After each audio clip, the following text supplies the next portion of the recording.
7 days to go, Keir. We're going to be like, Keir, we're here. That's what we're doing. We're taking over our capital city in 7 days. The entire world is going to watch.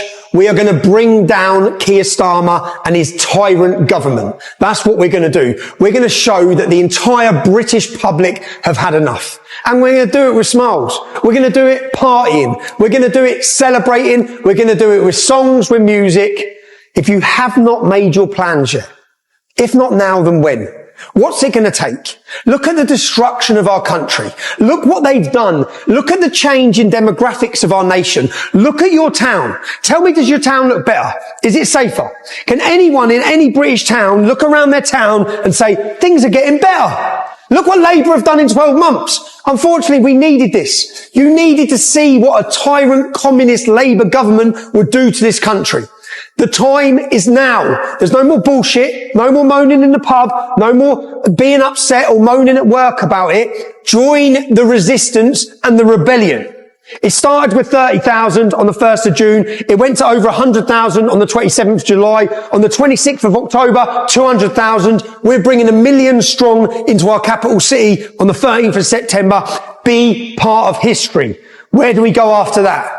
We're just getting started. Keir Starmer, you thought locking Lucy Connolly up would scare British mums. It ignited fire in their bellies. You thought killing Peter Lynch would stop the British grandfathers and the British fathers speaking out. You ignited fire in their bellies. You thought locking me up on solitary confinement for 7 months would break me and stop me. You ignited fire in my belly. The fire is burning in the British public, and we're coming to London in 7 days. Let's go! With just a week to go, far-right activist Tommy Robinson has intensified his call for supporters to converge on the Capitol in what he is billing as a peaceful revolution. In a newly released clip, Robinson urged followers to bring their flags, don their colours, and stand united in central London on September 13. The rhetoric is charged with defiance. Robinson framed the march not merely as a protest, but as a historic moment, a symbolic stand against what he claims are eroding freedoms, and a government that has, in his words, given away the nation. Supporters are being mobilized with a sense of urgency, told this is the chance to show unity that will leave a mark on history. Robinson's announcement comes at a time when the UK is already grappling with tense debates over immigration, national identity, and civil liberties. His language, invoking armies of patriots and a looming revolution, is designed to galvanize his base. The strategy mirrors past mobilizations where spectacle and numbers on the streets were intended to amplify political weight far beyond parliamentary debate. Critics, however, see a different picture.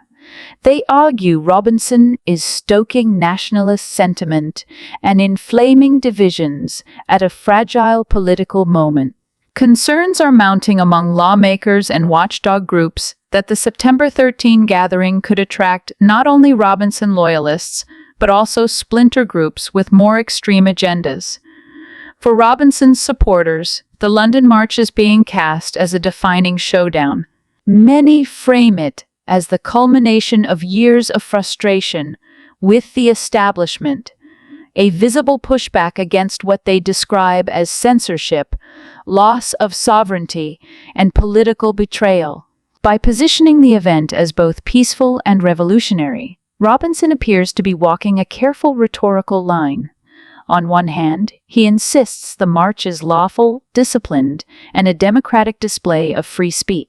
On the other, the repeated references to revolution and patriots underscore the sense of confrontation, raising questions about how peaceful the gathering will remain if tensions escalate. The Metropolitan Police are reportedly monitoring the planned demonstration closely.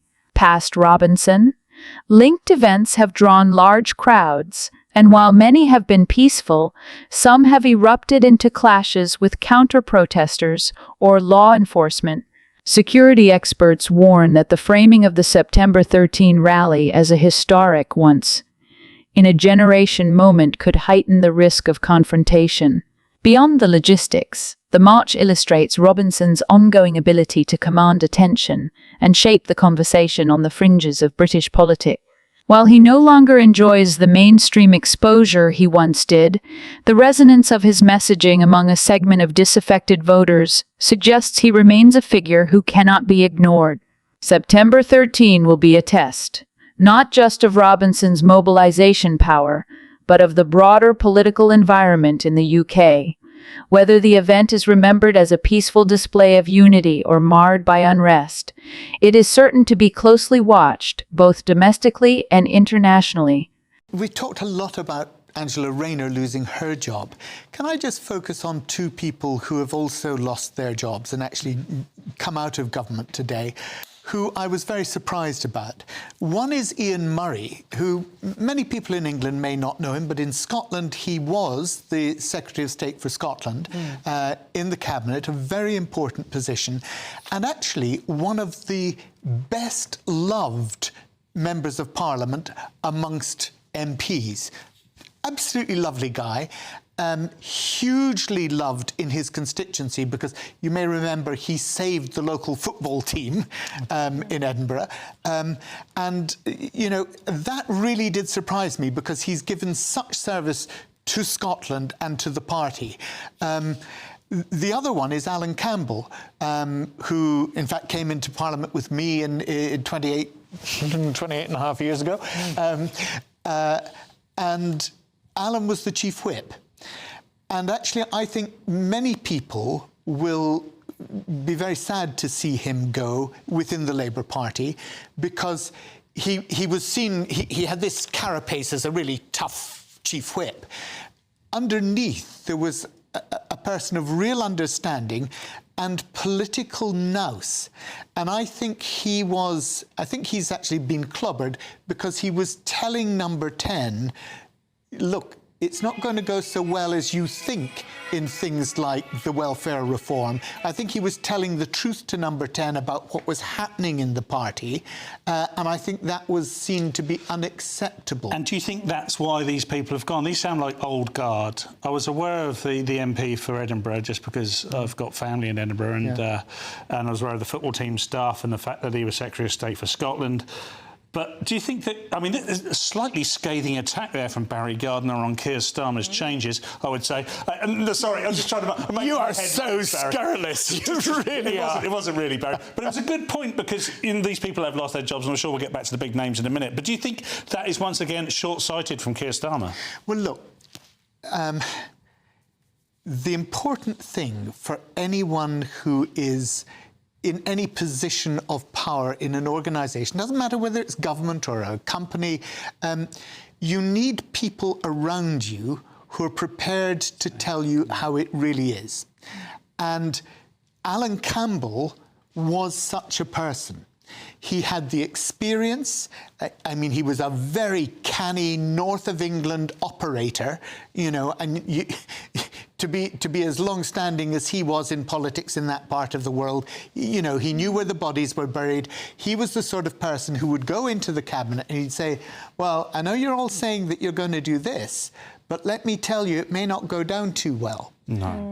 And you know, it's so important as a leader to have people around you who will actually face you down sometimes and say, okay, you do it, but this is what I'm telling you.